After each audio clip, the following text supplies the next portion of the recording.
Praise the Lord. இயேசுவின் ரத்தம் ஜெயம். தினமும் இயேசு நிகழ்ச்சிக்கு உங்களை கர்த்தராகிய இயேசு கிறிஸ்துவின் நாமத்தில் வரவேற்கிறேன். செய்தியின் தலைப்பு: முன்னே கசக்கும் கடினம், பின்னே இனிக்கும் ஆனந்தமாக்கும். ஆதார வசனம் ஆமோஸ் 5:14. நீங்கள் பிழைக்கும்படிக்கு தீமையை அல்ல, நன்மையை தேடுங்கள். அப்பொழுது நீங்கள் சொல்லுகிறபடியே சேனைகளின் தேவனாகிய கர்த்தர் உங்களோடு இருப்பார். கிறிஸ்துவுக்குள் அன்பானவர்களே, கர்த்தரின் பிள்ளைகளாகிய நாம் இப்படி ஆசைப்பட வேண்டும், விரும்ப வேண்டும், அதற்கு பிரயாசம் எடுக்க வேண்டும். எப்படி? இங்கே பூமியிலே நாம் ஆரோக்கியமாக, வளமாக, இரக்கம் உள்ளவர்களாக, மேன்மை உள்ளவர்களாக, கனத்துக்குரியவர்களாக, சகிப்புத்தன்மை உடையவர்களாக, உதவுபவர்களாக, நேர்மை உள்ளவர்களாக, சாட்சி உள்ளவர்களாக, இயேசுவின் நாமத்தை மகிமைப்படுத்தும் பாத்திரங்களாக வாழ வேண்டும். மறுமைக்கும் செல்ல வேண்டும். இதில் தீவிரம் இருக்க வேண்டும், உறுதி இருக்க வேண்டும்.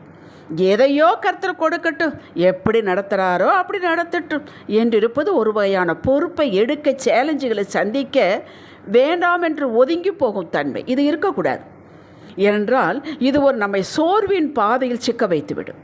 ஆசைப்பட வேண்டும், ஆசைக்கு மேட்சாக செயல் இருக்க வேண்டும். இதைத்தான் மேற்கண்ட வசனம் சொல்லுகிறது. தீமையை அல்ல, நன்மையை தேடுங்கள் என்று. சுறுசுறுப்பாக செயல்பட வேண்டும், தேட வேண்டும். பல பேரின் உள்ளான விருப்பம் எதையோ கொடுக்கட்டும், கை நீட்டி பெற்றுக்கொள்ளலாம் என்று. அதாவது வாழ்வு நம்மை சந்திக்கட்டும் என்று, போகிற போக்கில் நம்மளும் போவோம் என்று. இது ஒரு மந்தத்தனமான எண்ணம், போக்கு. இப்படிப்பட்டவர்கள் எதையும் சாதிக்க முடியாது. இந்த மந்தத்தன்மையே இவர்களுக்கு ஒரு நோவாகி, தடையாகி, முட்டுக்கட்டையாகிவிடும். நீதிமானுடைய ஆசை நியாயமானவைகள், நீதிமானுடைய விருப்பம் கொடுக்கப்படும் என்கிறது வேதம். இதற்கு வேதம் தரும் ஆலோசனை: நன்மையை தேடு. நீங்கள் வளமாக வாழ வேண்டும் என்பதற்காக நன்மையை தேடு. அது ஆலோசனை, அப்படியே நாம் எடுத்துக்கொள்ள வேண்டும். அப்போ நன்மை எது, தீமை எது? உன்னை தேடும்போது இன்னொன்று விளக்க வேண்டும் சொல்கிறார். தீமையை அல்ல, எதை தேட வேண்டும்? நன்மையை தேட வேண்டும்.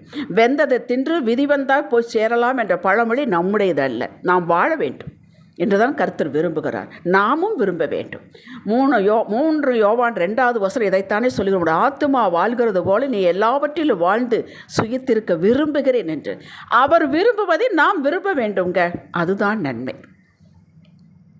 சுகமான வளமான வாழ்வு வாழ வேண்டுமானால் சேனைகளின் கர்த்தர் நம்முடன் இருக்க வேண்டும். அவர் தான் நம்மை விட்டு விலகுவதும் இல்லை, கைவிடுவதும் இல்லை என்று சொல்லி நம்முடன் தானே இருக்கிறார். அப்புறம் என்ன? ஆம், இது உண்மை. அவர் நம்முடன் தான் இருக்கிறார், என்றும் இருக்கிறார். அவர் நமக்கு சகலத்தை சாதகமாக, லாபகரமாக, வெற்றியாக செயல்பட வைக்க வேண்டுமானால் நம்முடைய பங்கு உண்டு. அவரை நாம் செயல்பட முடியாமல் கைகளை கட்டிவிட்டது போல் ஆக்கவும் நம்மால் முடியும். மத்தேயு 13:58 பாருங்கள்.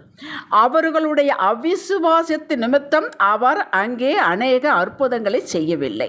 யாருடையது? அவருடைய சொந்த ஊரில் இயேசு ஒன்றும் செய்ய முடியவில்லை. ஏனென்றால் அவருடைய அவிசுவாசம் தடையாக இருந்தது. இயேசு செய்யவில்லை என்று தான் சொல்லப்பட்டிருக்கிறது, செய்ய முடியவில்லை என்று இல்லை. அவருடைய அவிசுவாசம் தடை செய்து. அப்படி நம்முடைய அவிசுவாசமான வார்த்தை, பேச்சு, செயல் நம் எல்லையில் இருக்கவே கூடாது. அதன் மீது தான் நம் வாழ்வை கட்ட வேண்டும். விசுவாசத்தின் மீது தான் நம் வாழ்வை கட்ட வேண்டும். விசுவாசத்தை நமக்குள் துவக்கி இருக்கிறார். நாமவே உற்பத்தி பண்ணவில்லை, ஆண்டவர் துவக்கி இருக்கிறார். எபிரேயர் 12:1. அதை விருத்தியடையும் செய்வார். அது நம்ம அவரோடு தேடுவதை பொறுத்து இருக்கிறது. அவர் நமக்கு கொடுத்த வாக்கை, சூழ்நிலை எப்படி இருந்தாலும் அதை தூக்கி பிடித்து கர்த்தர் எனக்கு செய்வார் என்ற உறுதிநிலை நின்றால் நாம் நன்மையை தேடுகிறோம். இந்த உறுதியில் நிலைப்பதற்கு சிரமந்தான். அவர் என்ன விரும்புகிறாரோ அதுதான் நன்மை, நமக்கு நன்மை. அவர் எதை வெறுக்குகிறாரோ அதையெல்லாம் தீமைகள். அந்த லிஸ்ட்டில் நாம் எழுத வேண்டும். யோபு இதில் நின்றான். சேனைகளின் கர்த்தர் யோபு பேசின நிதான வார்த்தைகளை கவனித்தார். யோபுடைய நிலைமை யோசித்து பாருங்கள். அவன் நிலைமையில் இருந்தால் நாம் எப்படி முறுமுறுத்திருப்போம். அவனால் எப்படி இப்படி பேச முடிந்தது? ஆரம்பத்தில் அவனும் கொஞ்சம் பேசினான், தான் பிறந்த நாளை கூட சபித்தான். ஆனால் சுதாரித்து கொண்டான். எல்லாருக்கும் அப்படித்தான் இருக்கும் ஆரம்பத்தில். ஆனால் நாம் சுதாரித்து கொள்ள வேண்டும். தான் அவரோடு இருப்பதை அவர் காட்டினார், கர்த்தர் காட்டினார், இரட்டத்தனையாக ஆசீர்வதித்து காட்டினார். 2வது, சமாதானத்தை தேடி அதை தொடர்ந்து கொள்ள வேண்டும். இந்த சமாதானம் எங்கே இருக்கிறது? கடையில் இல்லை, நமக்குள் இருக்கிறது. ரட்சிக்கப்பட்ட எல்லாருக்குள்ளும் தேவன். ரோமர் 5 எடுத்து வாசித்து பாருங்கள், அது புரியும் உங்களுக்கு. நாம் விசுவாசத்தினாலே ரட்சிக்கப்பட்டோம். இயேசு கிறிஸ்துவின் மூலமாக, அவர் மூலமாகவே தேவனிடத்தில் சமாதானத்தை நம்ம பெற்று இருக்கிறோம். அதுதான் கானான் தேசம். அது விடவே கூடாது. என்ன நடந்தாலும் நடக்காவிட்டால் நம்மால் உள்ளான அமைதி எப்படி இருக்க முடிகிறது? அவர் பார்த்து கொள்வார். ஏதோ ஒரு திட்டத்திற்காகத்தான் இது நடக்கிறது என்று உறுதி எடுத்து நிற்கிறோம் அல்லவா? அது தேவ சமாதான கிரியை செய்கிறது. சங்கீதம் 34:14 படிங்க. சமாதானத்தை தேடி தொடர்ந்து கொள் என்று சொல்லுகிறார். அப்படி என்றால் என்ன? பிடித்து கொள்ள வேண்டும். நேற்று இருந்தேன், போன மாதம் இருந்தேன், இப்போ இல்லை, அப்படி அல்ல. தொடர்ந்து இருக்க வேண்டும். அந்த தொடர்ந்து இருப்பது, தொடர்ந்தேச்சியாக செய்வது தான் பலருக்கு கஷ்டமாக இருக்கிறது. அது நம்முடைய குடும்ப சொத்தாக்கி கொள்ள வேண்டும். அமைதியாக பொறுமையாக இருக்க முடியாத சூழ்நிலையிலும் மன ரம்மியத்தை, திருப்தியை காட்டுவது தான் சமாதானம், உள்ளான அமைதி. யோசேப்பு காட்டினார். நீங்கள் அப்போஸ்தலர் 7ஆம் அதிகாரத்தை எடுத்து வாசித்தால் ஸ்தேவான் யோசேப்பை பற்றி சொல்லக்கூடிய காரியங்களை வாசிக்கலாம். அவருடைய சகோதரன் கெஞ்சினான் என்று இருக்கிறது. அவர்கள் என்ன செய்ய, இவனை பேச்சு கேட்கவில்லை, குழியில் போட்டார்கள், 20 வெள்ளிக்காசுக்கு விற்றார்கள். ஏற்றுக்கொண்டார். இதுதான் சமாதானம். எப்படி ஏற்றுக்கொள்ள முடிந்தது?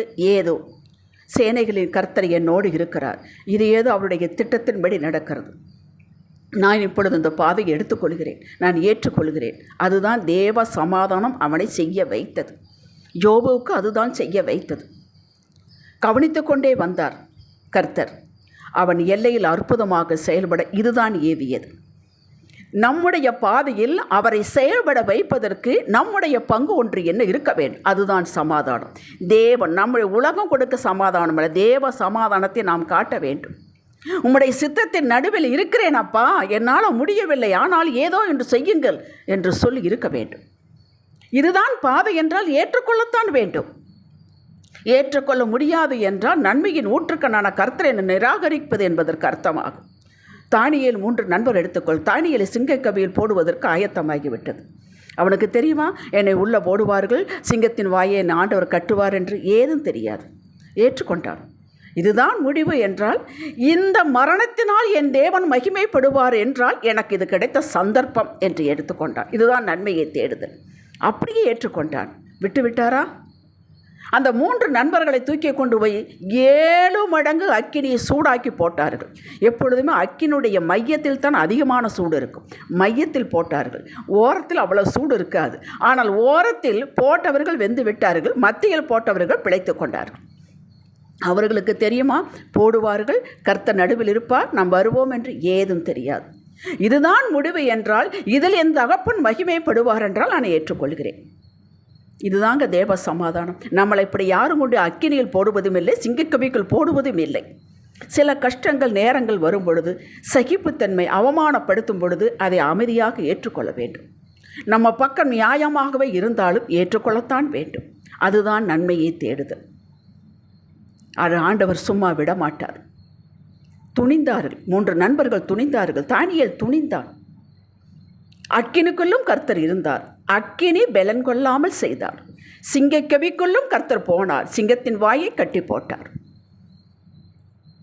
வெளியிலே சொல்லவில்லை, தானியேல் நீ தைரியமாக போ, நான் சிங்கத்தின் வாயை கட்டி போடுகிறேன் என்று. அப்படி நமக்கு ஏதும் கிடைக்காது. எந்த அடையாளமும் தெரியாது. அவமானம், நிந்தை, ஏமாற்றம், தோல்வி வரத்தான் செய்யும். அதன் மத்தியிலும் நாம் சமாதானத்தை காட்ட வேண்டும். அதன் மத்தியிலும் நான் இயேசுவின் பிள்ளை என்பதை காட்ட வேண்டும். அது நம்முடைய பங்குங்க. இதை நாம் செய்துதான் ஆக வேண்டும்.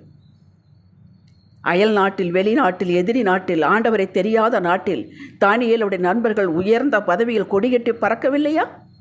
அன்றும் இன்றும் என்றும் நன்மைகளை கையில் எடுக்கும்போது, தேடும்போது பாதை கடினமாகத்தான் இருக்கும். ஆரம்பத்தில் சேனைகளின் கர்த்தர் என் பிள்ளை இதை பிடித்து கொண்டது, என் பிள்ளை இதை சகிக்கிறது என்பதற்கு கிருபையும் தருவார், தப்பித்து கொள்ள வழியும் காட்டுவார், அதனுடைய பலனையும் நமக்கு கொடுப்பார்.